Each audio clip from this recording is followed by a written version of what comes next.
Vincent van Gogh, people told him, you can't be a great painter, you only have one ear. You know what he said? I can't hear you.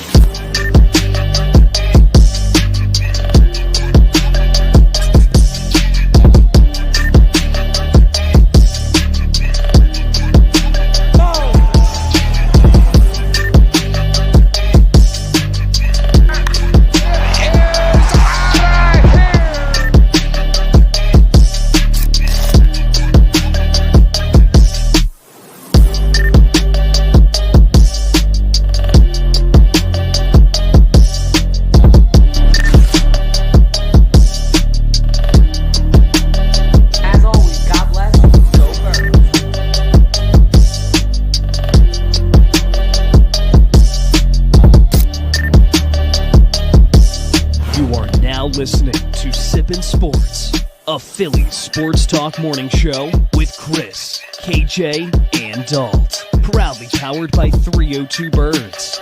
Let's take it to the show. Let's go. Let's go. Come on. We got the Mets. We got the Mets. And they think they're coming down here to Philly. No, you're not coming down here. You're not taking over our bank. It's not happening. Come on. I'm tired of hearing all these Mets fans all cocky and everything like that, and Phillies fans giving up on the Phils. What is wrong with you? We are letting those bums from New York take over our city. Ring the bell. Let's go, Phils. Come on. Let's go. Way to get the crowd hyped up, Mac. I'm loving it. And if you guys can't tell, like KJ just said and alluded to, it is Red October. Everybody's here. Everybody's ready. Halloween's in the air. If you didn't hear the 94 WIP speech yesterday, it was hilarious. The guy was calling it Bloody October. There have been so many speeches, so many hype videos, this and that. I mean, we're here. We're here ready for it. I'll give you guys, you know what? Why don't we just give them one more hype video? KJ got the crowd hype. I had this video out yesterday. So if you guys aren't, follow us at Sippin' Sports. This was posted on our Instagram. Follow KJ at official KJ McCoy and give me a follow too at 302 Birds. But let's get hyped. Let's get hyped. Philly fans, can you smell that? This is it. It's time. Red October. And this is our year. That time of the year when legends are made. When the roar of Citizens Bank Park can be heard all the way from the Jersey Shore to the streets of South Philly. And the Mets are walking in possibly at the worst time to come play the NLDS. I don't think that they understand the atmosphere that they're in for. This is our city. This is our team. Philly fandom is at its finest. We are working like a well-oiled machine. From the first pitch to the final out, Philadelphia brings an energy unlike any other. And I don't think you New York Mets fans are ready. I severely think you guys are underestimating that atmosphere and how packed it's going to be. So with all that being said, there's only one thing left to do now, and that's put up or shut up. Our house, this Saturday. We'll see you there, Mets fans. Time to kick some ass. Go Phils! That video right there. If that, and if KJ McCoy doesn't get you hype, and you know what gets me the hype out of those three the most? That fucking arrogant, redheaded ginger bastard standing outside of my home, my fucking living room, the Link and Citizens Bank Park. My living room. Seriously. Yeah, seriously. Shout out to PSG. I love that one. That one's from him. But in all seriousness, that arrogant asshole that's just standing outside the stadium going, fuck Philly. And he's like not saying it super loud because he knows that he's going to get his ass whooped if he says it. Fuck Philly. Fuck the Eagles. And like those kind of New York fans. That's what today's all about. I've seen him before. There's a lot of them. And it's our house today. It's us versus them. It's going to be a hell of a matchup. I mean, they were talking about this last night. Shout out to the Phillies post-game crew. They did an award show last night, and pretty much everybody on the show thought that it's going to go to Game 5. It's going to be a gritty matchup. Like we're giving the Mets their respect. So I know we got JJ backstage, our favorite Mets fan. Yeah. Look, you guys get all your flowers because you guys are by far the hottest team in the MLB. KJ and I will both admit that. We're not that delusional, but we will talk our shit about the Mets. But before we get into that, we do, as always, have some Eagles on tap. It is, of course, football season. So, KJ, we'll kick it off with you. You got the bye week blues. What does this team need to do to reset? Oh, man. Yeah, this team right now, I mean, we are in the bye season blues. I'll tell you right now, it is good right now to have a bye because the Phillies are keeping me distracted from the bye because right now I'd probably be stressing out. And it'd be kind of horrible if the Eagles had a game this week and they fall back on their face again and like face plant on their face like they did in Tampa, because it would just be a mix of emotions because maybe the Phillies are doing good, or if they lost, it would be a horrible disaster of a weekend.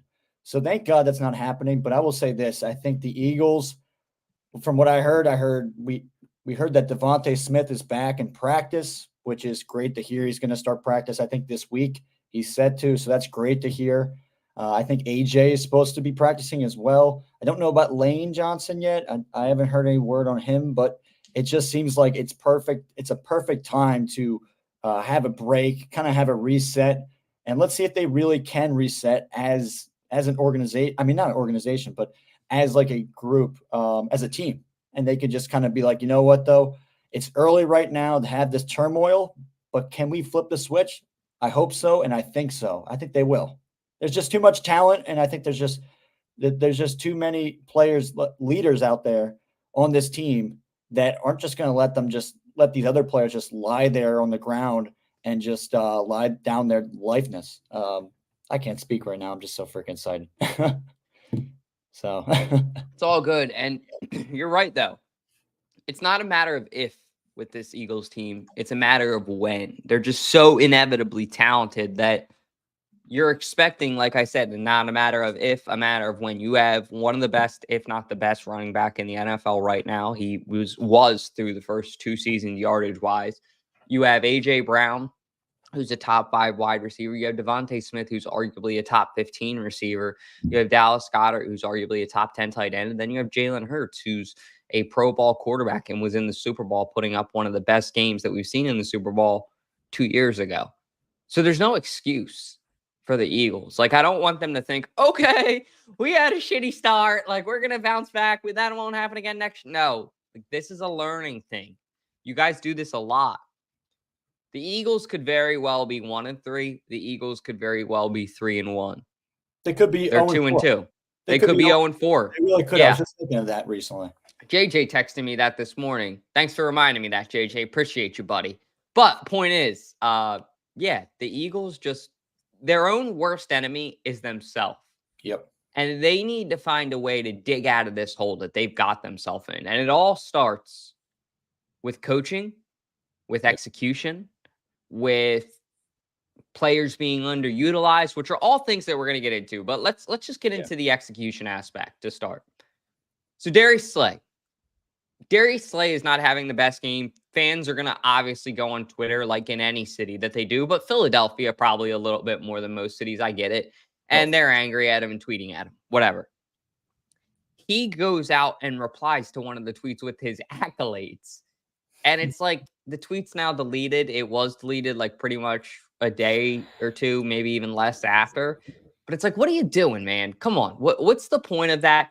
What do you get from that? Where does that get you? It doesn't do anything for you. And it's just not, it's not smart in my opinion. So seeing a player do that, that's supposed to be a leader on your team, and I'm not taking a shot at you, Darius Slay, by putting the quotes there. I'm just saying, sorry, big play, Slay. I'm not taking a shot there by putting the quotes there. I'm generally just saying you got to lead by example. Like you said, it's just how football goes. I think somebody said it this week. You're not going to win them all. We get it. We understand that.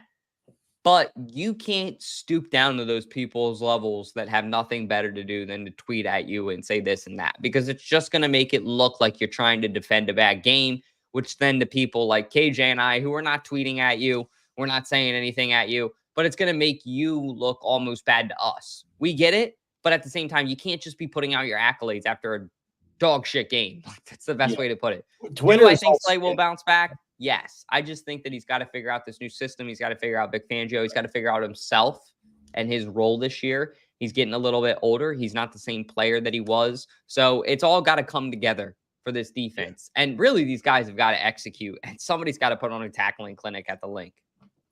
Yeah, I think Twitter is a very toxic place for sure. I think it's the most, well, I mean, if you call it X or whatever it's called now, I would say, yeah, Twitter is probably the most toxic social media app out there, not just for sports, but just in general. And if you're a player, I feel like, you know what, though, there's going to be fans that are going to scrutinize you. They're going to judge you, and they're going to pinpoint certain things that you do wrong, obviously, which, I mean, we'll say that as fans, but could we do what you're doing right now? Probably not. No, we probably can't be. I mean, we're Hell not no. professional athletes, but when we do those kind of things, though, and I think usually I would say the nation in general kind of takes a stereotype and they're like, oh, the Philly fans don't care. They just want this, they just want that, and they just judge their players and they just do this. No, we do that because we want them to be better and we believe in them. So we believe in Slay somehow. Right now, it might not seem like it, but we actually do. And we want to actually build his confidence back up the best we can and make sure he can back up that kind of tweet where he does his accolades. He can back it up with his good play. So that's what you got to do. Sometimes you just got to be silent and just like and not say anything. And a perfect example of that was Derrick Rose in the NBA. He was very silent. He didn't trash talk when he was playing basketball. Total opposite of that was like Kevin Garnett in the NBA. He was a trash talker. He would always go back at people and everything like that. I think that goes for every kind of sport, though. I mean, you're always going to have people that are they always defend themselves, and especially if you go at them personally or about their game, they're going to go at you sometimes. But I mean, as a player, though, you got to take that opportunity right there to be like, okay, you know what, though? I got to prove that fan wrong and also realize I think that fan is also trying to bring out the best in me. So I think all those fans that were trashing you, Darius Slay, use that as motivation to not just prove them wrong, but also notice that they're trying to build you up and make sure that you have the best season you can have as a player. So that's what I think about it. So I think it's like both ways. I think obviously it is negative energy, but negative energy, though, can turn into positive energy. I don't think people notice that sometimes. People don't notice that. So that's what I think. And you'll go ahead and take this next too. So going into our next topic after, we're going to talk about how Saquon Barkley was underutilized. But before we do, I think that a lot of that is to blame on Nick Sirianni with a lot of other things. So KJ, are you on the Nick or Bill hype train? Do you want Nick to finish out the year and then get Bill? Do you want Bill to come in now? What's your thoughts on the whole situation? I think, honestly, I mean, I've been impulsive about it and I've been like, get Bill Belichick here right now. But seriously, I've had time to think about it. I think it would make things worse if you fire Sirianni now, especially, or in the next 4 to 5 games. I mean, if they don't win the next 4 to 5 games, then maybe for sure he's on thin ice. But honestly, we've seen this happen where we fired our defensive coordinator. We fired our offensive coordinator in the offseason, but we pretty much demoted our defensive coordinator last year. And that's where things kind of went down. And you saw a toxic locker room. You saw some defensive players who aren't even here anymore. Apparently we're starting up a bunch of toxicity, if you can say. It seems like that was one of the problems. So honestly, we already got a lot of drama going on, it seems like, and a lot of people bumping heads. And if Sirianni does go, even though he is bumping heads with his quarterback, it's obvious. It's very obvious that something's going on. I think it would stir a little bit more of like a melting pot right now with us because we would just be discombobulated, I feel like. But if anybody could fix the situation and maybe calm everybody down, it might be Bill Belichick. So I might be wrong about that. So until something is official, though, we won't know. We won't really know. We can just speculate and we can just think about it like this and that. So I would probably say most likely Nick Sirianni is going to finish out the year, and then they'll make the big decision. Okay, do we keep Nick Sirianni? Do we still trust in him, even though he pretty much isn't really calling the plays exactly? Maybe he'll call a certain play, but for the most part, though, he's not game planning and actually being like, okay, this play works. Okay, do we go for a play action play on third down? Do we run the ball on fourth down? Do like a tush push? Usually that's not really him. Sometimes it is. It depends. But yeah, for him though, I think he maybe is on thin ice. So it really just depends how he does these next 5 games. I think so. This is kind of one thing I was thinking about too. Shout out to JJ for the comment. If you guys don't, give Empire Sports Media a subscription on YouTube if you can. If you're a New Yorker, you gotta. If you're a Philadelphia fan, you need a place to talk shit. Go ahead, but give them a subscription.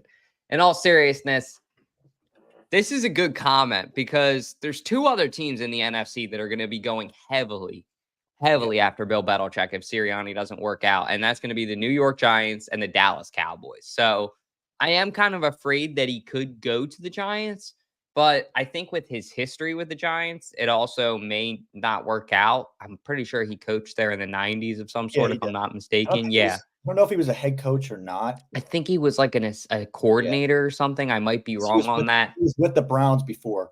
He was working with Saban, actually. Yeah, he's really bounced around the NFL until he had his success in New England. But I am kind of afraid that if the Eagles take too long, Bill Belichick may go to a team like the New York Giants. Now, do I want Nick Sirianni or Bill Belichick right now? Nick Sirianni. And that's going to piss a lot of people off. A lot of people are going to say this, that, but KJ's right. It's going to ruffle too many feathers right now if you bring in a new head coach. You're only 4 games into the season. You very well could be 3-1. You very well could be 0-4. You're 2-2. So maybe, you got the half of the wishbone. Walk away from it. Maybe you didn't get the better half, but you still got half of it. And, lick your wounds, get out of here, and go figure out what you need to do to say, okay, what do we got to do to bounce back to bring this trophy back to Philadelphia, to bring that confidence back to our fans? Because we aren't confident right now. And we really haven't been confident, not only the past 4 games, maybe that Packers game after I felt pretty good. Maybe that Saints game I felt pretty decent. But even at the end of last year with the collapse at the end of the year, we haven't been confident in the Philadelphia Eagles in a long time. So that's what Nick Sirianni, I think, needs to do sooner rather than later, or he's going to lose his job. He needs to restore confidence in the team, in the fans, and in ownership. And how does he do all that? By restoring confidence in his players that they can fucking execute. They need to go out there and they need to execute. They need to prepare and they need to be better than their opponent, which I think that they will. And I think also that with Bill Belichick, obviously, it probably will be like if we do get him, it's going to be a rental if you think about it, because he wants to get that milestone, I believe, to have like the most milestones for, I think, wins in NFL history. Yeah, I believe he would pass Tom Landry, if I'm not mistaken. Either Tom Landry or Lombardi, one of those legendary coaches, one of those guys. Probably JJ knows the answer to it. So I don't know, but that's what Bill Belichick is probably thinking. I mean, he's got grandkids, he's got kids, and he's got a girlfriend that is our age, which is kind of creepy. It is weird as shit. Yeah, it's weird as shit. We do know it's weird, but here's the thing, though. Does a man know football? He does. He does. Did we hate him for so long? Yes. I will probably never forgive him for beating us in that Super Bowl in 2005. But then we got our payback and we got him back. And I think he's kind of realized that too. So even though Tom Brady's got a lot of hate towards us, I don't think Bill Belichick really has that kind of hate that Tom Brady has the hate of. So it's kind of cool to see that Bill Belichick is like, fly, Eagles, fly, and all that kind of stuff, because I think he knows that he is on the radar. And maybe that report that we heard that he was at the Philly airport, maybe it was some kind of private meeting with him and Jeffrey Lurie. Most likely what Ballpark Tommy said, he was probably at the NFL film studio that is in New Jersey. It's kind of near South Jersey. We don't know what he was also doing. Doesn't rule out that he couldn't do something else. So we don't know. We can only speculate. But yes, as we said before, though, I think it would ruffle too many feathers. And I think you would have a lot of players who just joined, especially I feel like Saquon Barkley would be like, okay, I wanted to come here because I believed in Nick Sirianni. I thought he was going to be the coach here. I mean, you've even heard from other players too that and they're outside of the organization. I've heard that Budda Baker was like, I trust in Nick Sirianni. I think if I came to Philly, I think I would be a great fit because I like how Nick Sirianni sticks up for his players. even though all the crap that's going on with him and Jalen Hurts, even though Jalen's kind of like really weary about the whole situation, it seems more like Nick Sirianni is still like he has his back. He's patting him on the back, and he's still giving him props and everything like that. And he still believes in his quarterback. Now, does a quarterback believe in the coach? I don't know. It doesn't seem like it, but the only thing I don't like about Nick, Nick's a winner. Winners win. Yeah. Winners win. And Nick Sirianni's a winner. Yeah. The only thing I don't like about Nick is when he gets too passionate and does immature shit. Because it turns off the players, it turns off some of the fans, and it just turns off, especially Jalen Hurts. Jalen Hurts is a very mature, I would say, conservative. Not like that, but conservative meaning like in the way he approaches the game. I think he's very quiet. He doesn't speak a lot. And I think like Nick Sirianni coming out, I fucking know what the fuck I'm doing in front of the camera is probably gonna be like waving at the fans at the Super Bowl. That's one of the main things. Even when we lost Super Bowl, I was like, dude, like, and I don't fully believe in jinx. I really don't. Yeah. But sometimes you can speculate and be like, okay, yeah, that was a jinx. That was not a jinx. Bottom line is, though, if your quarterback right there is trying to calm down your coach, that's a problem. Yeah. I don't care what your record is all time right now. That's a problem. I mean, the coach is usually telling the player to calm down. That's the coach's job. But for him, it seems like he's more, and he said it's just the Italian in him. And I get that. And he said he was going to work on it this offseason. He said he read a book. He probably skimmed that. He skimmed that. I didn't even know he could read. No, I'm kidding. He didn't read it. He skimmed it. And I got to be honest, I skim books too. So it's all good.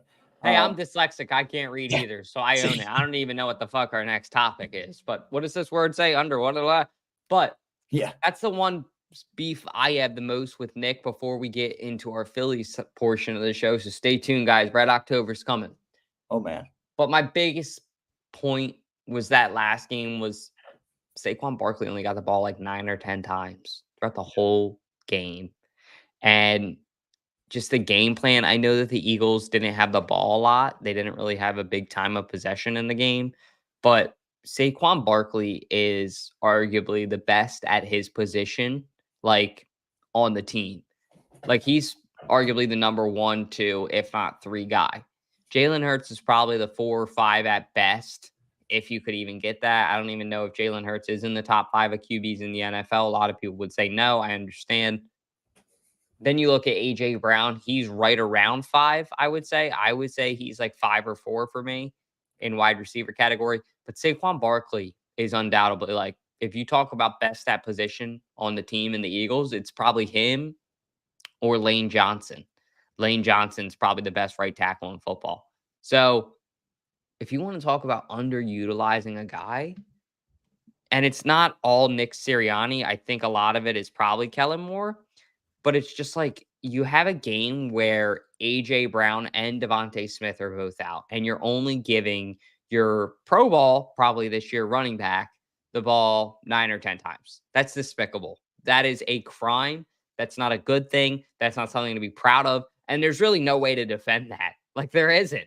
The only thing you can say after that is, we fucked up. I'm sorry. It won't happen again. And go back in the mirror and seriously go back in the mirror and figure out, okay, what do I need to do to make sure that this guy gets the ball more often? Not, what do I need to make sure that he gets over 100 yards this game? You give him the ball 2 or 3 times, that could happen with the way that this guy runs. He could just bust off a big run at any time. You need to consistently keep giving him the ball because you may rip off 2 or 3 of them in a game, and that's points. And that's where it frustrates me, KJ. That's where I get so upset with Sirianni, with the play calling, because it's like, cool. Jalen Hurts is struggling. You have injuries. This is a simple equation. Give him a dose of Saquon Barkley. Yeah, I agree 100%. That game last week should have been a Saquon show. They should have been utilizing him a lot, and they didn't. It was honestly disappointing because those times, 2 of those times where those fumbles happened, I believe they were they on second downs or were they on third downs? I'm trying to think of what play they were exactly. But bottom line is, though, could you have used Saquon Barkley in those plays? I would have to go back and check, but most likely just say it was like a second down. I think you run the ball and you try and get Saquon going because obviously you don't have A.J. Brown and Devontae Smith. So who are you going to pass the ball to? Don't get me wrong, though. Paris Campbell did great. Dallas Goedert did great as well, I believe. And I just think that they could have totally used Saquon. And I know it was hot down there. I know it was a crazy temperature down there. But, I mean, Saquon knows what he's doing. And if Saquon tells you, okay, yeah, don't give me the ball, then don't give him the ball. But he's not going to say that ever. He won't. He wants the ball. And it's funny because I was listening to the radio recently, and they talked to Sirianni the week before, and they're like, oh, we're going to get Saquon involved. It's going to be a great opportunity for us to use Saquon. And they didn't really use him. He had that one burst where he burst for at least, I think it was 50-plus yards. What was it? Like maybe a 60-yard play where he nearly scored a touchdown. And that was a great play. But you could just see, though, I mean, like these past games, he's had runs like that where it reminds me a lot of Adrian Peterson, where he would – because I would watch back in the day, like when I was growing up, I would see AP just going through defenses like that, where you would see him go for a crazy, like 60-yard run. That's who Saquon reminds me of. He has burst like that. And it's just to like not use him and not utilize him is just frustrating for us because, I mean, we were so excited to get a guy like him. And I know we want to keep the Phillies special as a play in this offense. I know we want to keep it. But honestly, you got a workhorse in the backfield in Saquon Barkley. You got to figure out how to use him properly. You have to. And I know there were some offensive linemen out like Lane Johnson. Yeah, that's a big problem when you don't have him because the whole he's the right guard, correct? I believe he's the right guard. He's the right tackle. Right tackle, I meant to say, right tackle. So obviously the right side of the field is not going to be as open when you don't have Lane Johnson. I think you were pressured because obviously Jalen was in the shotgun. When he was in the shotgun, he was pressured. He was pressured like 9 times, and it was because of Fred Johnson or Fred Jackson. I keep on getting Fred Johnson.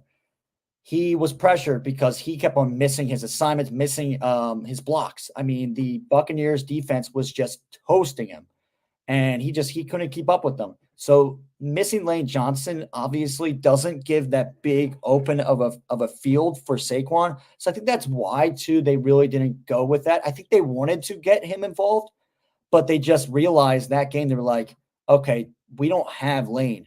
We don't have the open lane for Saquon to run and be a workhorse in this game. And after that kind of run, you should have used him more. And I don't know why they didn't. And that just frustrates the heck out of me. Because if you use them, I think we would have had a closer game, and maybe it would have ultimately ended up in a win, and that would have been great, but it just didn't. And they got to figure this out. And I think in the bye week, you go to the film room, you figure out, go back to 2022. Miles Sanders, look at Miles Sanders with our offensive line that we had. I know that Jason Kelsey's gone. I know that I'm trying to think who else was there too. I think it was Sayamalu was there as well. But you could see, though, how open. And Miles Sanders is not doing so great in Carolina. But did we make him look amazing in Philadelphia? We did. So that's how good our offensive line is. And that was the main reason Saquon came here. And I know a lot of people are like, oh, why didn't he go to the Texans? Why didn't he go to the Ravens? He came here because he trusts in the offensive line. He trusts in Stoutland, who is the offensive line head coach. I mean, the offensive line's coach. He's a coordinator, offensive line coordinator. That's what I meant to say, the OC. So for him, I feel like he trusts in this whole system.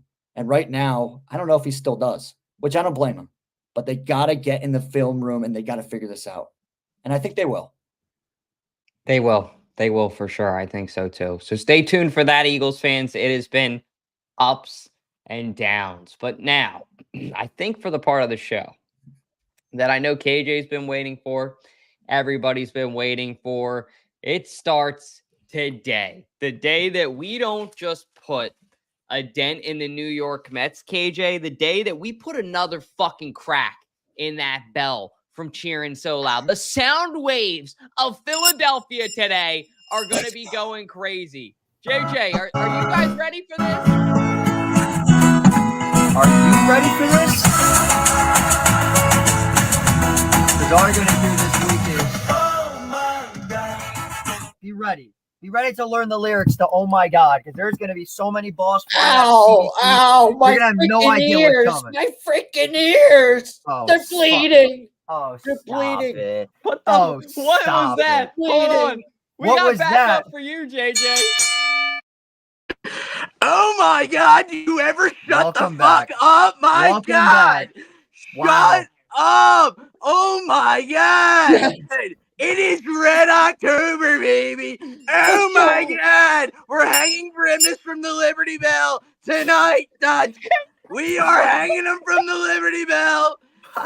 Senga is getting lit up. Whose bright idea? Did they not learn from Spencer Strider not to have a guy sit out for a month plus and then bring him into the bank for Red October?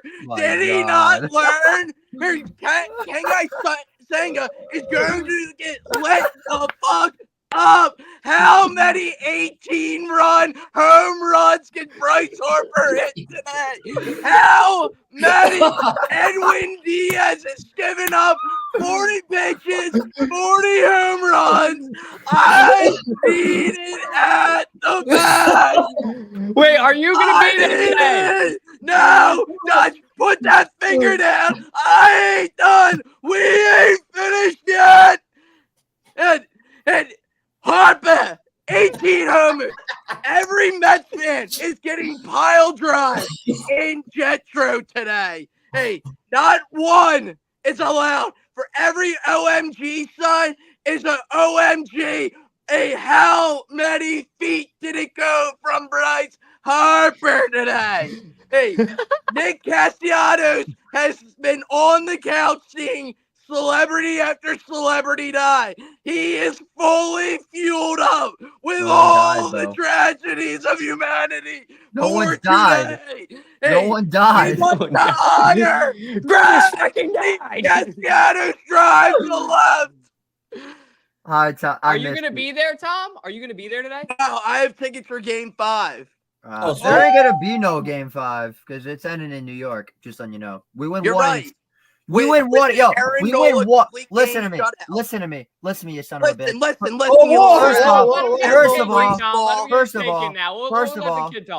First of all, welcome back. I missed you, Tommy. It's good to hear you again. There it is. That's the first thing. We've been, by the way, let me just say this right now. This series should have happened 3 years ago. 2022 was the perfect time for a Mets-Phillies playoff series.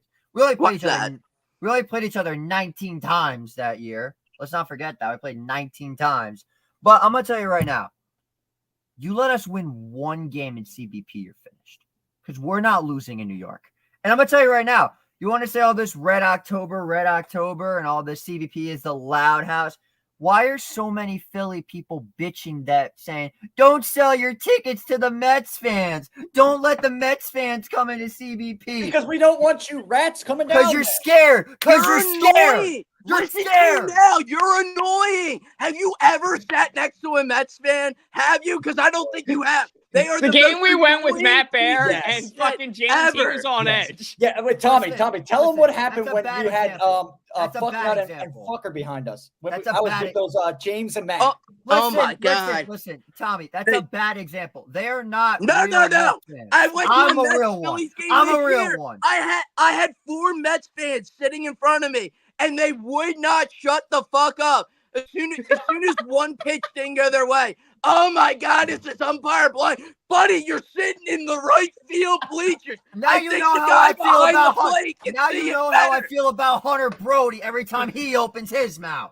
I will tell you. He doesn't shut up I'm either. so sorry. That one guy gets under. That one guy's annoying. I'm naming 4, 5, 6, 10, 100, 10,000 Mets fucking fans who are absolutely detriments to society. Everything that is wrong with society can be linked back to a Mets fan. Stop you right there. You just said 10,000 Mets fans. I hope you're ready to see 10,000 Mets fans inside CBP because the 7 line's going to be there.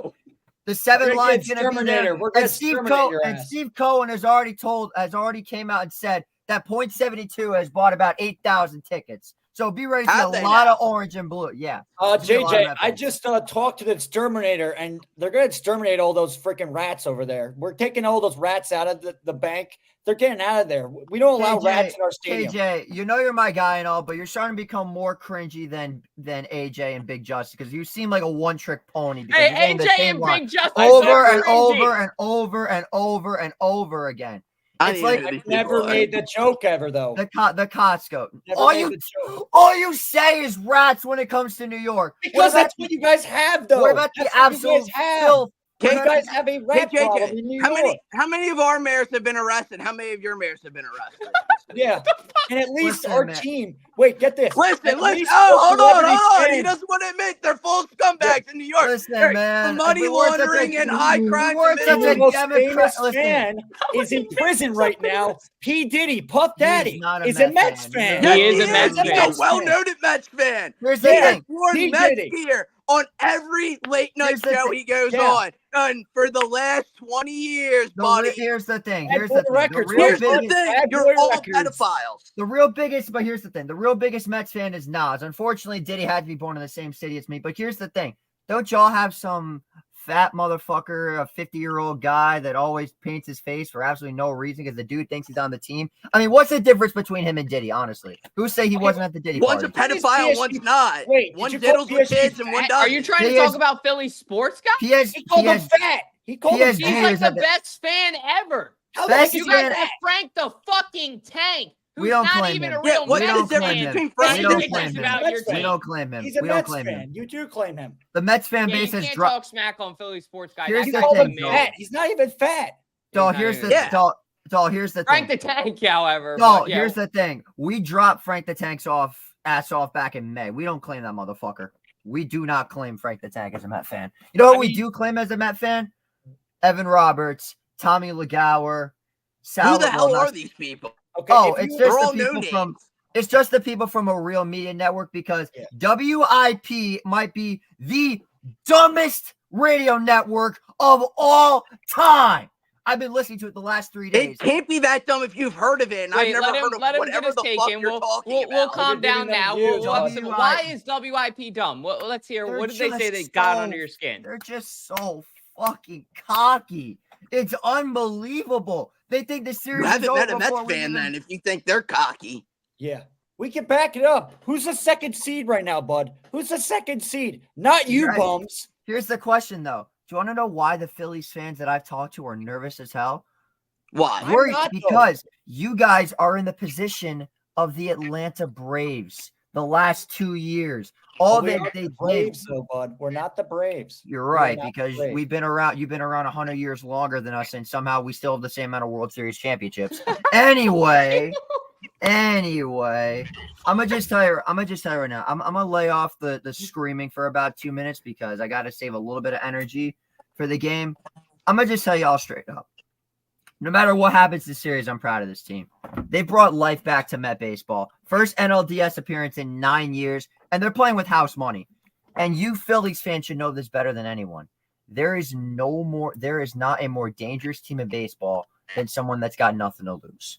You have everything. You guys have everything. True. You have everything to lose. Because Rob Thompson is out 2 years ago, motherfucker. Correct. Stop taking my lines and shit. Correct. And what happened? We fired our manager a year later. We fired our manager. We fired Buck Showalter. We fired retired. Our GM. It was a mutual leaving.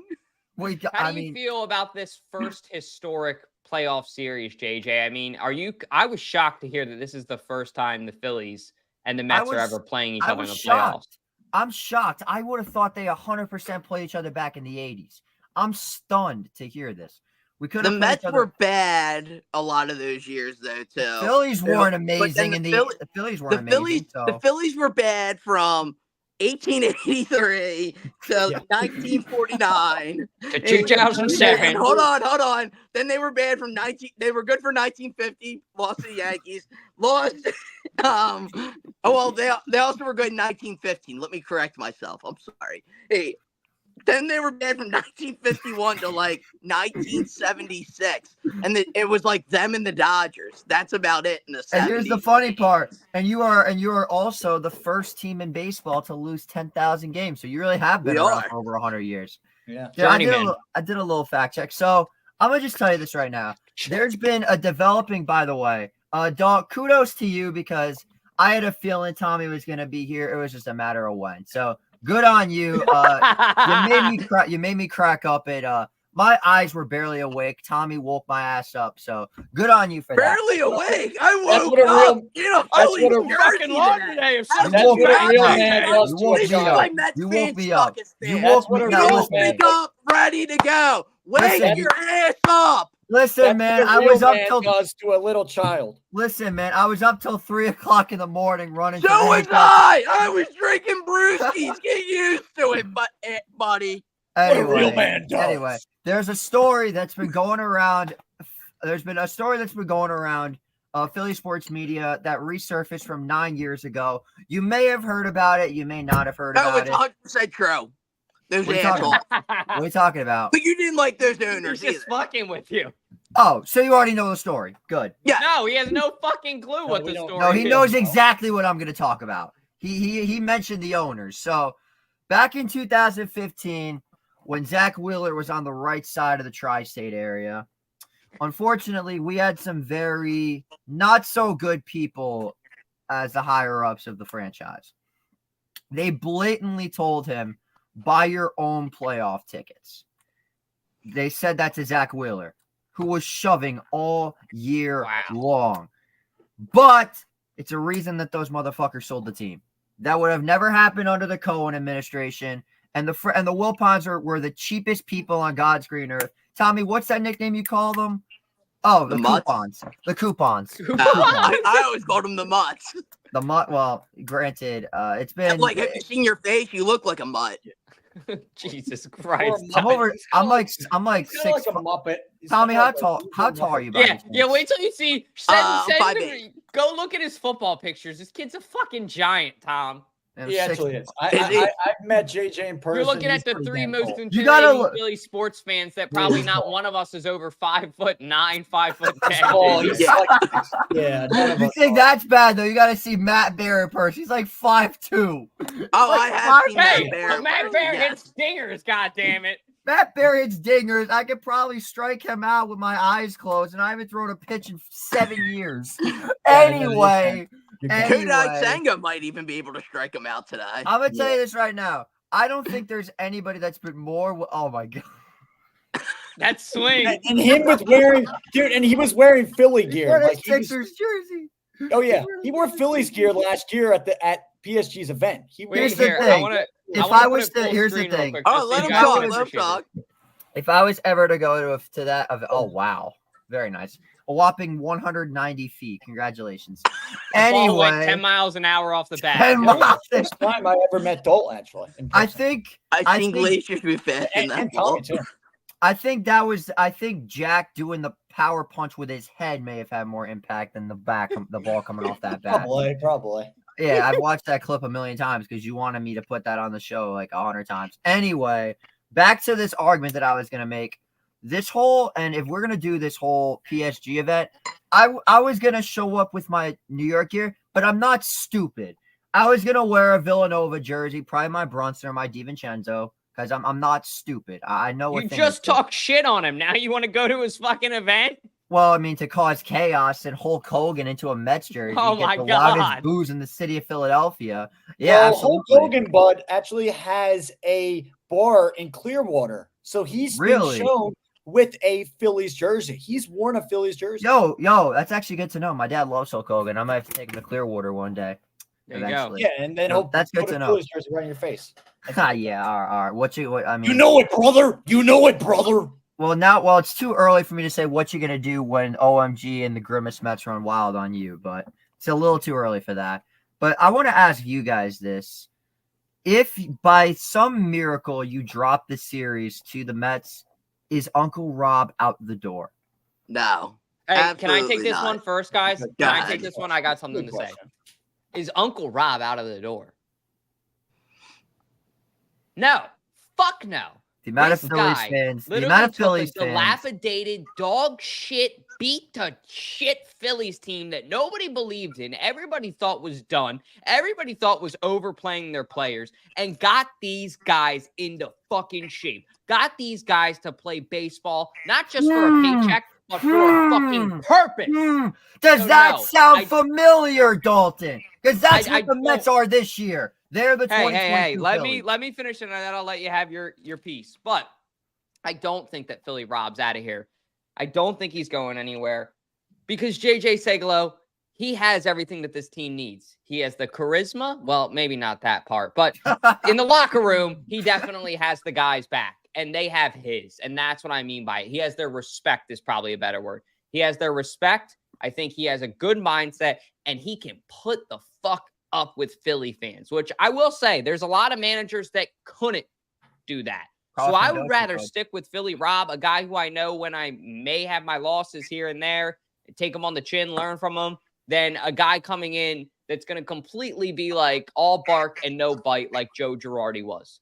JJ Segalo, since you're Italian, let me fucking put it to you in Italian. Il trofeo è nostro. The trophy's ours, motherfucker. He's not going anywhere. Dalton made that sound like a totally different language. Tom, I think we may have to whack Dalton for that because that was embarrassing. I think we embarrassing. JJ, I think I said it on that one. Hold on, I think we can come to agreement. I said it right. Yeah, by the way, right. I just want to say right now, a big FU to Dalton and KJ. Happy Italian Heritage Month, motherfuckers. We made it, baby. It's October. I'm Italian too. You know that, right? I'm half Italian. You're more Irish than Italian. Anyway. I'm probably more Italian than you. No, I'm 75%. Nice try. No, he's like I'm 100, so I win. Huh? Well, you're 104. My grandmother's name was Filomena Casalina. Literally her name. That just sounds like an Italian generator. Tommy, I mean, since you have the most baseball brains on this show by a mile, I'm gonna tell you definitely know more than I do. You gotta give your flowers to Carlos Mendoza. Everybody counted this dude. Good, give him his credit. I'll give him his credit. And you know what I think? I've heard it all week, like listening to different Philly sports fans. No one's not giving the Mets their credit because Mets fans were down and out on this team in May. Like every Mets outlet, maybe not you, but every Mets. I came and talked my shit during the London series. Hold on. I can probably scroll to the Discord and find the messages, but anyway. Mets fans were out on this team in May.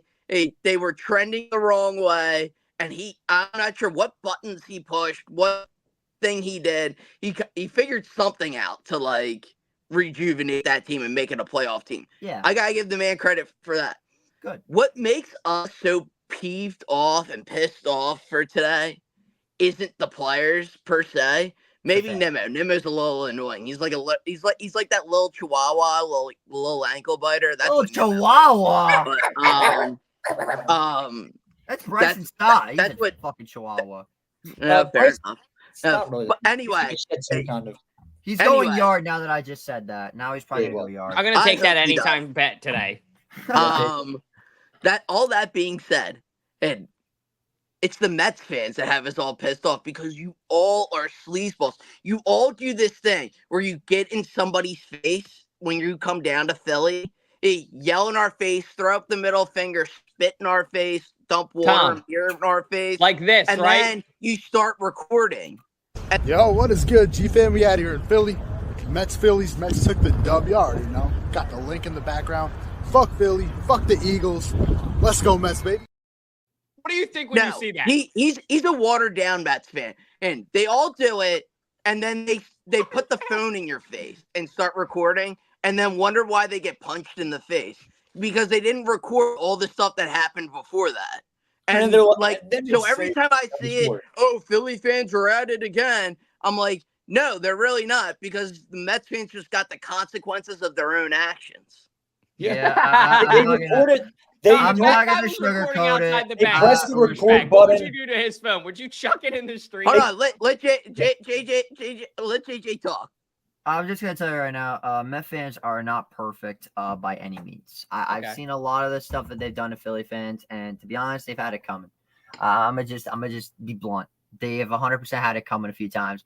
The only time that you're going to catch me recording at a Phillies game, and I do this wherever I go, is if a Met player, it's a home run, or if I'm just taking a video at CBP. That's really it. Like, I'm somebody that's, by the way, me and Tommy, 100%, if I do ever come to CBP, we have to watch a Mets-Phillies game together. That will be an experience to defeat all. You two are gentlemen of baseball, the two of you. So that would be actually a good matchup. We definitely are.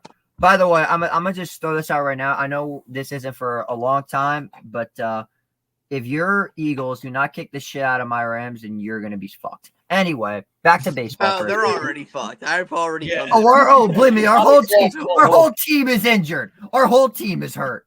Anyway, our whole team's stupid. So well, your coach is a moron. Besides the point, though, back to baseball. Besides the point. I'm going to just throw this out there right now. Everybody talks about CBP and it being the loud house and Red October, and I'm not denying that, but do you realize how hungry the Mets fans at Citi Field has been for October baseball? We've waited so long for NLDS ball. You can just ask your boy Chase Utley how well that went when he was playing for the Dodgers. It was great. It was still the cleanest slide I've ever seen. Not talking about game 2. I'm talking about game 3. I've been to so many games. I have never, in all my years of going to games, heard louder boos than I heard that night for Chase Utley. That was the first time I ever cursed, and my dad just looked at me and smiled. He knew he was raising somebody right. We grew up hating Chase Utley. We grew up, and listen, it's not even because of the. I mean, yeah, it is because of the slab. But dude fucked us brutally for the last 10 years. But we've had our fair share of guys that are messing you guys up. Like we've had the guy that's been messing you guys up. Let me get out of this chair. Pete Alonso. He destroys the Phillies every time he goes CBP. Mr. Klondike Bar. Mr. Klondike Bar. The dude hit the biggest home run of his life. So you're going to have to face, quote, a red-hot Pete Alonso just because of that one homer that he hit. That can be the team's rally cry. And I'm going to just tell you this right now. If y'all start playing Dancing on My Own, you're finished. The minute I hear that song, I know the Phillies are done. Because that song is dead. Get rid of it while you still can. I agree with that. I do agree with that. I do got to agree with that. Why would you abandon High Hopes? Honestly, they still play High Hopes. They play both. We still play it. They were playing both. Yeah, I hope so. I will say this though, in terms of the Phillies, and I'm looking at everybody wants to talk about how Kodai Senga is coming off of the injury list, stuff like that. The guy was supposed to come back in early September. That's what he dodged a major injury. They just had to wait for the right time. And in his press conference, when he signed with the team, they asked him, who do you look forward to facing the most? And he said, in English, the Phillies lineup. In English, he said that. So he could have just said something. I mean, Spencer Strider said the same thing. Well, Spencer Strider is someone that throws BP. Believe me, the Mets attack Spencer Strider every time they face him. What you should be happy about is you didn't have to face Spencer Schwellenbach, who might already be the better Spencer on that Braves pitching staff. But in all fairness, Phillies got themselves a wicked lineup, but we've played you guys very well this season. So no, not really. You played Taiwan Walker well. You better hope, I'm praying. By the way, you guys want him back? No, I hope you're happy with him. No. I warned you about second half Taiwan Walker. Can we send him to the Taiwan Leopards? Bro, we had full season Taiwan Walker this year. He was bad the whole year. He makes Mike Pelfrey look like an ace. That's a shout to Tom because he knows all about who Mike Pelfrey is. We're sending him to Taiwan. That's what we're sending. The Phillies raped him worse than he ever could do to anybody else because Mike Pelfrey pitching was one of the biggest nightmares ever for me as a Met fan. Taiwan Walker in 2020. You better hope and pray he's not pitching at Citi Field. The Met fans will attack him for life. I'm sending Sister Jean out there instead of Taiwan Walker for the mop up. Hey, Sister Jean can throw a pitch at least. I know. Seriously. Yeah. I will say this is a long time coming. We've waited too long for a series like this. And the fact that this is the first time that it's happening, it just means more. All I'm going to say is this. I made a few phone calls. I've talked to a lot of people. The 7 line will be in Philadelphia this weekend. The Which is seven about- line's gonna be watching from Xfinity Live. The seven line Nah, people no, are shit. they're smart. No, they're Step line smarter ain't than that. doing shit. They're smarter than that. They're not going to. Oh, Taiwan Walker's on the roster. God, on the roster. Fuck. It's not what I wanted to hear. Anyway, Did it my just come biggest- out? I've been waiting all morning for it to Well, be. actually, that might actually be a good segue. Dalt, if you wouldn't mind, pull up the Phillies playoff roster because I believe it just came out. If Oh I'm yeah, not can you mistaken. let me see. Let's talk for a few minutes so he can prep it. Well, Yeah, it's I gonna gotta take ask- me about 20 minutes to find it online. You might want to just text me the picture, JJ. It'll be Yeah, quicker. I got it right here. This is. I was going to screenshot. ask Tom this though. So, Ballpark, what do you think about? I know last year, since we are talking about Taiwan, last year we didn't see Taiwan at all in the playoff roster, and we were like, "Why is he not there?" Could there be a stupid mistake that Thompson does utilize him in any of this postseason? Is The there any- only way I see them using Taiwan is for mop-up innings when like you're down like 13-2, you're already losing by a ton, and no sense in burning out another arm. Just let them throw the whole game. Let them throw 100 pitches for all I care. Here, what's the difference between 13-2 and 18-4? Like, right? you might as well. Because I feel like with Taiwan, it's even more stressful than when Nick Sirianni was going for it on 4th down, and it was about to be it was like 14 seconds left in the second half of the Saints game. So that's how infuriating it is to see Taiwan Walker go out there on the mound. Like, it's even more infuriating than Nick Sirianni making that decision. So I hope to God he is not on the mound at all. I don't want to see him. Just like how I didn't want to see Craig Kimbrell, and then it freaking happened last year. Well said. Craig Kimbrell, that dude fell off a cliff. Yeah, he did. He was even worse in Baltimore. Speaking of which, I haven't brought this up yet, but I do want to discuss it. Shout out the motherfucking Detroit Tigers.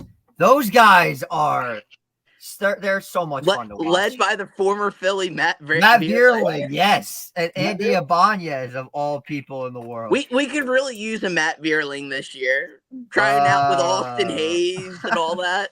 How's he been, by the way? He's Austin been Hayes, injured a lot. He's had kidney infection after kidney Yeah, he's infection. been My guy injured. needs It some sucks. cranberry juice.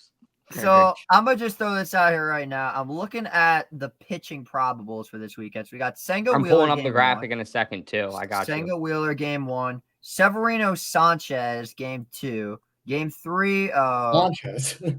Yeah, I believe it was. Sanchez. There's an accent mark on the A. I took Spanish class for 5 years. I took Spanish class too, and that's how they always pronounce it down here. And I'm gonna get after you just like every Sanchez or annoying Mets Sanchez? fan gets I thought after. it's Sanchez. I thought it was Sanchez. Was it Tommy? Is it Sanchez or Sanchez? So the way JJ's saying it is how it probably should be pronounced, honestly, based off of basic Spanish class. Yeah, Tom took AP Spanish.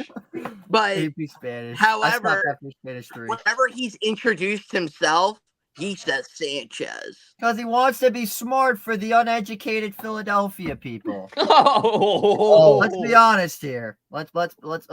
And wait, I'll tell you this, JJ. When I went to Citi Field one time, I'll tell you this. Right after the Phillies lost in the World Series, this was a year right after, a Mets fan said to me, "Oh, when's the last time the Phillies made the World Series?" I'm like, "Dumbass, it was literally last year." He's like, "Oh yeah, right," and he just shut up for the rest of the game. Because you know why? Because no one remembers second place.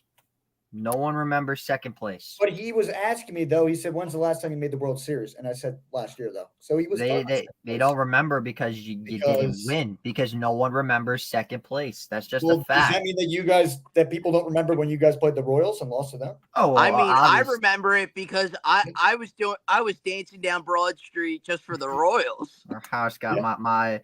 I will say this: going to a World Series, and I went to Game 3 of that series, and it was probably one of the loudest environments I've ever been to. Going to a World Series game is unmatched. You cannot beat it, and I truly hope that not this year, but eventually, maybe in like 2040, you guys can experience a World Series game at CVP after the Mets have won 4 straight rings. you, JJ.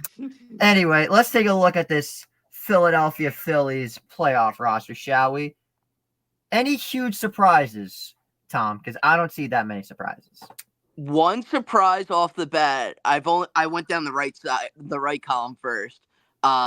Is Cody Clemens. No, Cody Clemens is not a surprise. He has been the only guy this year to get a hit off the bench. Wait a second. Are these guys idiots? Who's the jerk off that had the wild game against us in Philly? The one where you guys won, I think it was 5-3, I think was the score. Oh, that's Buddy Kennedy. Not Buddy Kennedy, the other random motherfucker. Not Buddy. Cal Stevenson. Yeah, where the hell is Cal Stevenson? That's where I was going with this, because Austin Hayes has had back issues and kidney infections. Yeah. I would have rather seen Cal Stevenson than Austin Hayes. But here's the thing. I would have expected them to leave Austin Hayes off the roster if they played the Brewers more so, because the Brewers really lost their last good left-hander right before the season ended. There would have been no point in having a guy who can hit lefties well when there are no lefties to hit off of. So it would have made more sense with Cal Stevenson. That being said, the Mets have left-handed options. We have a bunch of lefties. I understand why they're bringing in Austin Hayes. I'm not particularly thrilled because I think Cal Stevenson can hit both righties and lefties, and he's a hell of a lot better of a fielder than Austin Hayes is. So I would have preferred to see Cal Stevenson rather than Austin Hayes on this roster. All that being said, I think without a doubt it's still going to be Johan Rojas in center and Brandon Marsh playing left like every day. Yeah. I will say that the one guy that does concern me a little bit is the inconsistency of Alec Bohm. One day this dude's hitting 5 RBIs. The next day he's going 0 for 4 with 3 strikeouts. I feel like that's going to be the biggest impact player for the Phillies, in my opinion, is Alec Bohm. And I will say this. Before you all put Zach Wheeler on your high horse and stuff like that, the Mets are 12-3 in games against Wheeler and Nola. So let that sink in for a moment. But I'm not saying that they hit off him. I'm saying that they're just good against him. Playoff Wheeler is a different Wheeler though. He has the best whip in MLB history for qualified pitchers. Yeah, in the playoffs. He's even better than Mariano Rivera. Wow. Okay. That was something I did not expect to hear. His ERA is like impeccable in the playoffs. So, Wheeler's good. Perfect just to time begin with, but he turns it up for the playoffs. Perfect time for us to fuck it up. So So Dalton, I'm gonna send this to you right now. They just posted the Mets playoff roster. I want you to take a look at this as well. Could have a few discussions about this. No huge all right. So looking at this, no huge surprises. Basically everything I expected to see. Acuna made the playoff roster. Shout out Acuna's brother, Luis Angel. No major surprises in the outfield. Bader, Marte, Martinez, Nimmo, Taylor, Winker. Pitchers went pretty much how I thought. Why the fuck is Adam Ottavino on the playoff roster? Jesus Christ. Also, I just want to say I'm not blind. Shout out Moose in the background for KJ. Oh, yeah. Moose, say what's up. He's tired. Sleepy guy. He doesn't acknowledge Mets fans, though. I trained him. This is our playoff roster. No major surprises.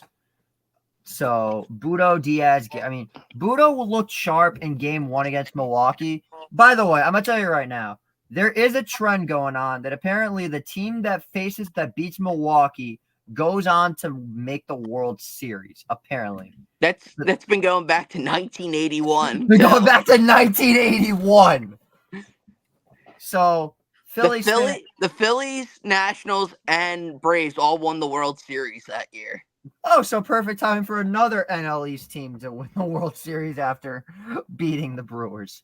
Looking back at this, Phil Maton, that one, it pisses me off a little bit because I'm going to tell you right now, we should have swept Milwaukee. There shouldn't even have been a need for a game 3. But Mendoza kind of fucked up a bit, brought in Maton when he should have left in Ryan Stanek. That's someone you need to watch out for, Tom, is Ryan Stanek. He is one of the better relievers in the postseason. He's come out and looked very solid. So Just keep an eye out for him. The Tyler. only Tyler pitcher I'm McGill. really worried about is Severino. Severino looked sharp the 2 times we played him or faced him this year. You know who you should be He's worried not about? the old Severino. Oh, for sure. You know who you should be worried about? Hell. Tyler McGill, who outdueled Zach Wheeler last week. Let that sink in. Hold He on. outdueled Wheeler in a 2-1 final for the Mets. Hold on. He did not outduel him per se. I'm not. He won the Anything that was game. played in the last 2 weeks of the season and wasn't like full geared up Phillies because of how Rob was managing. They were like putting guys in for like to see who they wanted for the playoff roster and stuff like that. Putting And guys I would- in. You could have clinched the division if you beat us that night. You waited the next day to clinch the division. Yeah, and like to me, it was like once they clinched a playoff spot, there was a very noticeable like, okay, let's see how because like you even brought it up like with the bye week thing. Like I think they thought about even the bye week thing a little bit. Like Let's see. We're gonna plus see. like this weekend. what's the likelihood of Braves at Mets like losing or winning 9 straight games at the end there? What was the likelihood? I don't think anyone saw that coming. I don't know how we played that well at the end of the season. But this you Mets didn't season, win 9 straight games either. Is my point. We Like won like what would we win? Like 7 of 9. We only lost the second game of the doubleheader to the Braves, the Friday night game against the Phillies. Let's see. We swept Washington. Took 3 of 4 from but the Phillies. Washington's the little sisters of the poor. Washington are not even the little sisters. They are what I like to call the bridesmaids. They're just here so we can do. Bridesmaids. We just go out there and bitch them. I will say this though. Don't fuck with the Florida Marlins in September or the Miami Marlins, whatever you want to call them. Don't mess with the Marlins. They bring up everybody who wants their shot at an MLB roster next year. The That's what they the Marlins have been the NL East's biggest nightmare since 2007. And that's just a fact. Absolutely. That's just a fact. You don't want to play them in September. Because they bring up everybody who has nothing to lose. If they play well, they might get an MLB roster spot. They just And if they don't play well, they just go back to AAA next it's season. up to the next guy. It's it's gonna be this is gonna be a wild series, and I have it going all 5 games. I think the series goes 5. The Mets are gonna be, but I'm gonna tell you this right now. We win 1 game in Philly, it's wraps, because you are not winning in Citi Field. That's just a fact. I think they only play 1 game in Citi Field. You're right, because we take both games in Philly. No, Win it in 3. No, not gonna happen, JJ. All right, Sanchez- we got to wrap up Sanchez here in has a a second. 2.5 I want to give ERA. everybody, Don't say you're everybody gonna a sweep. final remark. We'll start with our Mets fan because he had to take 3-on-1 today, which was not easy. JJ, we do appreciate you for coming on the show. Guys, please subscribe to Empire Sports Media and what JJ's building over there. We got a ton of respect for it. He is our favorite Mets fan, even though we give him a ton of shit. We love you, JJ, for real. So thank you, man. But any final remarks on your way out of here? So I'm going to just throw this out there right now. There will probably be a few potential watch parties for the Mets Phillies series going on my channel. So we're just going to throw that out there, a little self promo. Yep. Brace yourselves, boys. This is something that we've waited a very long time for. The Mets and Phillies finally going at it in the playoffs. I'm sick of the Braves. I'm sick of the Padres. I'm sick of Milwaukee. This is the one team that I wanted to play. And because there's a lot of Phillies fans that have been talking a lot of shit. So if you don't mind, I'm going to go through the receipts a little bit. Hunter Brody said, if you think that the Mets are going to win this series, get the fuck off this show. Cole Tomp said, you won't even make it to the NLDS to play the Phillies. Kata said, Phil's in 3. All I've heard. Chris, whatever the hell is Chaos. I don't know. Chaos Chris, whatever. He still caught a hot to me, damn it. I wouldn't say that. I wouldn't. All say right. that. Anyway, keep right, going with the receipts. Listen, back to the receipts. Philly Shard said Phil's in 3. Mets have no effing chance. All of WIP has been calling for the Mets' demise for the last 4 days. Yet the Phillies fans inside Only 4 days? I've called for it for 26 years Yeah, now. waiting Called it for for me and Tom 26 to come up on this list. called it or for KJ. 26 years. But you want to know what the other side of Philadelphia said. The other side of Philadelphia, from what I've heard, they're scared. They're terrified. No one thought the Mets were going to get this far. No one thought the Mets were going to move on. Charles himself, Lil Kane said Phil's in 3. He said they're going to rake us completely. This is all I've heard for the last week and a half, even before the Brewers series even started. Well, guess what? It's time to put up or shut up, Philadelphia. You lose this series, you're the laughing stock of baseball. Against a 6th seed, nonetheless. We're going to find out once and for all if the Braves fans are justified in their bitching over the bye week. And if this comes back and blows up in your face, I don't want to hear a fucking word about it. Mets in 5. Let's fucking go. Red October can suck my dick. Go fuck yourself, Philly.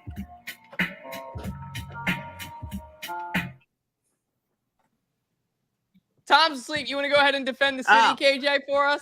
Oh my God. What kind of bogus was that? Oh my goodness. You just kind of proved us totally right.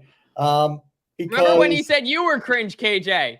Yeah, no, I'm not the one who, I mean, they're How from about New Chris? York. Did I have They a represent some New speaker? York teams. They Hey, say, I like double that chunk kind of stuff. chocolate I'm all for it. cookie. I'm just giving KJ ammo. They just say double chunk chocolate cookie. Hey, That's Daddy, good. chicken bake. Like, that ain't me. That is not me. I hope it ain't. I hope it ain't you. No, it ain't me. I hope it I ain't don't you. go to Costco like that. I don't do that stuff. I think I've maybe been to Costco That twice was in my perfect, life. KJ. You got me and Tom dying. I've maybe been to Costco twice my whole life. So even though Costco they're is great. Chunk It's the chocolate motherland. ass whooping, Once you're an AJ. adult, it's great. ass whooping. Double chunk There you go. chocolate ass whooping. Yeah, Dad, ass whooping. So yeah, I think, yes, I know you guys are hype and you guys are proud of your Mets and everything like that. But from what I've heard, shout out to my guy Jacoby, even though he actually is a Giants fan, but he's a Yankees fan as well. Shout out to him. He has proof that JJ last game, when the Mets were losing, where he turned off the TV completely. That's not true. Game.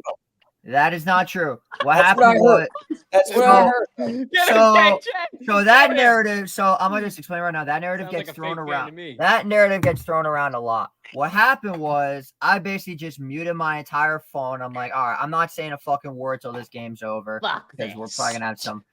Yeah, all I did was I left a bunch of group chats. I blocked like 3 people within a matter of 5 minutes. I was just not Charles in probably talk. being one of them. Charles was one. Charles was one Yeah. of them. Charles was one of You guys them. had the best rivalry. Proud of you, Never Chuck. turned Good off. job, I Chuck. never turned off the TV though, because that's something. Listen, I will go quiet, but I will never actually stop watching.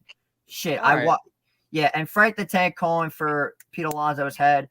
Pete Alonso is my favorite Met on this current roster. So to see him finally break through, it means a lot to me. And also, I've been going around Mets Twitter, getting apologies from people for the last 5 days, and I'm not stopping anytime soon. And it will be so good to see Game 3 at Citi Field, series tied at 1. Pete gets a standing ovation from the crowd, and kind of like Bryson Stott-esque, hits the most memorable home run that Citi Field will ever see. A 3-run bomb to break the game open. And by the way, you know how many times you all talk about this whole living in this big new world of this whole A-OK shit? What do you think it's going to be like when 40,000 people sing the most popular Motown song of all time? You know, the one that goes, I got sunshine on a cloudy day. Cool. I hope you're ready to hear Cool. learn the lyrics to My Girl, because there's going to be 50,000 people singing that song at Citi Field. As I Francisco remember when you all Lindor, said that a few years ago with Timmy Trumpet. So Timmy Trumpet yeah. was, listen, 2022 is a mirage. 2024 was the opposite of every Mets season that has ever occurred. There was no collapse this year. I'm even- waiting for it. I am waiting for the collapse. Even if we lose, this week. even if we lose the series, there is no collapse. No, it's a major collapse because so many of you said "fuck Philly, fuck the Phillies." That's because we just hate Philly in we're gonna general. fucking win, and Mets in. I've seen so many Mets in 3. I don't know Hey. who's saying Mets in 3, but they got to be humbled a little bit. And it's so funny because you guys like to trash Philly, but you guys want to copy our food, and you guys are like, well, we make chopped cheese. You wish you had our cheesesteaks. You wish you You're could right. pick our You're cheese- right, because New York cheesesteaks fucking suck, but that's not the point. We've been Yeah, down this this isn't a road. cooking contest. been This down is a this baseball game. We've been No, I down know, this I'm just road saying. before, I'm KJ. just I still fucking have the balls. video. It's true, I though. still have the video of your rants on cheesesteaks that I was taking Yeah. when I was live in Chicago. Crazy Those to were think some about. times. That was a golden era for 302 Birds. it Thank was. God Listen. KJ's back. JJ, thank you for coming back and hanging out with us. We appreciate you. Ballpark, thank you as always for hopping on with us. I'll be texting you a lot during the game today, I'm sure. Hopefully, we come out of this happy. My line's open, by Pride the way. and I'm proud. not, I'm not I'll afraid. My only be line's open. standing all day today. All I'm gonna Yeah. say is this: I ain't said it. you see my phone. My line is open all day.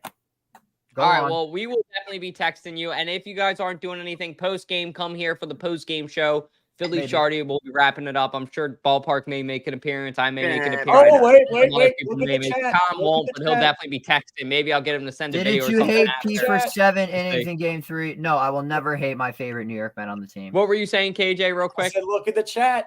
You said, Jacob's got some JJ, evidence. didn't you hate P for 7 innings in Game 3? No, I hated the whole team for 7 innings in Game 3 because they Which couldn't includes hit a baseball. But hey, all I'm gonna say is this: no matter what happens in this series, no lead is safe with this Mets team. That's Let's what I hope hate that. about both the Mets and the Braves. You'll be quiet for 8 innings, and then all of a sudden you're like, "Oh wait, we're playing baseball. I forgot about that." So what do you say? So you want me to be loud for 9 innings? Because I can be loud for 9 innings if you want me to. Fuck no. I don't have Fuck to be no. All quiet. right, that's a good place to wrap up the show then. Anyway, thank you guys as always, all ball busting. But please follow JJ. Please follow Ballpark. Please follow KJ. And we'll see you guys next week, hopefully for another week of Red October. Knock on wood. Go Phils! Let's go, Phils! Yeah.